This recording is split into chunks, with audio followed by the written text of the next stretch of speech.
Agriculture. Drones, which once were a reserve for the military, are now redefining precision agriculture. The number of farmers adopting the use of drones in their farms is growing steadily. Drones offer them a low-cost aerial camera platform. This way, farmers can cost-effectively monitor their crops. Drones are used to capture images, which are later produced using software to create a precise map of the crops on the farm. Drones are then used for soil and field analysis. They produce accurate 3D maps that can be used to conduct soil analysis on soil property, moisture content, and soil erosion. This is very important in planning seed planting. Even after planting, such information is useful for both irrigation and management of the nutritional levels in the soil. One of the largest obstacles in farming is insufficient crop monitoring of vast fields. This challenge is made worse by the rise of unpredictable weather patterns, which lead to increased risk and maintenance costs.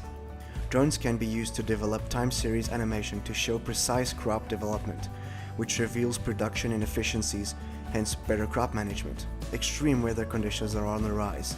With the growing world population, agricultural consumption is expected to grow exponentially. Owing to these circumstances, many more farmers are embracing drone technology.